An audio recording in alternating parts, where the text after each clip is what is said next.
বাতিল ঘোষণা করা হলো এইচএসসি ও সমমানের অবশিষ্ট পরীক্ষাগুলো। শিক্ষার্থীরা সচিবালয় ঘেরাও করে ভেতরে ঢুকলে শিক্ষা বোর্ড সমন্বয়ক অধ্যাপক তপন কুমার বিকেলে এই ঘোষণা দেন।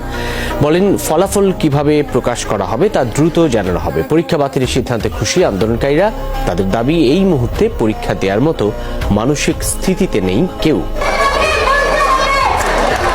মঙ্গলবার দুপুরে মুক্তাঙ্গনের বিপরীত পাশের গেট দিয়ে সচিবালয়ে প্রবেশ করে এইচএসসির স্থগিত পরীক্ষা বাতিলের দাবিতে আন্দোলনকারীরা। পুলিশ, বিজিবি ও সেনাবাহিনী থাকার পরও থামানো যায়নি তাদের। মিছিলকারীরা এসেই অবস্থান নেয় সচিবালয়ের ৬ নম্বর ভবনের নিচে। এইচএসসির অবশিষ্ট পরীক্ষা বাতিল করে সাবজেক্ট ম্যাপিং করে ফল প্রকাশের দাবি জানায় তারা। আমরা এক্সাম দেব না, অটোপাস চাই না, আমাদের রেজাল্ট ম্যাপিং হোক। ৫৭ জন এখনো ভর্তি আছে, তাদের দিয়ে আমরা পরীক্ষা দিব না। আমাদের কথা একটাই, আমরা পরীক্ষা দিব না। একটাই দাবি, আমরা সাবজেক্ট ম্যাপিং এ যাচ্ছি, আমরা অটোপাস চাচ্ছি না। এরই মাঝে শিক্ষা মন্ত্রণালয়ের সচিবের রুমে আলোচনা করতে যান বৈষম্য বিরোধী ছাত্র আন্দোলনের সমন্বয়ক হাসনাত আব্দুল্লাহ সহ আন্দোলনকারীদের ২ জন প্রতিনিধি।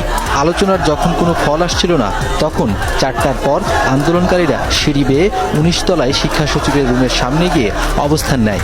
দিতে থাকে স্লোগান।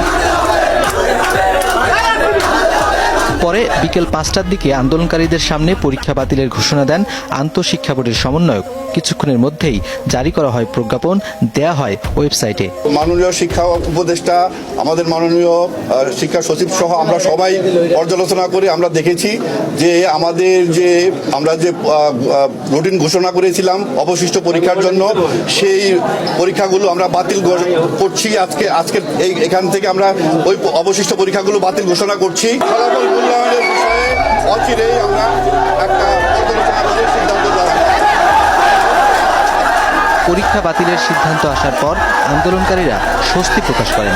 বলেন, ১৫ দিনের মধ্যে ফল প্রকাশ করতে হবে।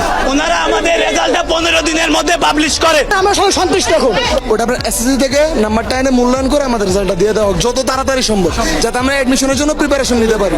শিক্ষার্থীদের সচিবালয়ে প্রবেশের কারণে সচিবালয় জুড়ে চাঞ্চল্য তৈরি হয়। সচিবালয়ের কর্মচারীদের সাথে আন্দোলনকারীদের হাতাহাতি হয়েছে এমন খবরে সচিবালয়ের সবগুলো গেট বন্ধ করে অবস্থান করে আন্দোলনকারীরা। আধা ঘন্টা পর সমন্বয়কদের মধ্যস্থতায় সন্ধ্যায় সচিবালয় থেকে বের হতে পারেন চাকরিজীবীরা। রুনুবী সরকার, যমুনা নিউজ, ঢাকা।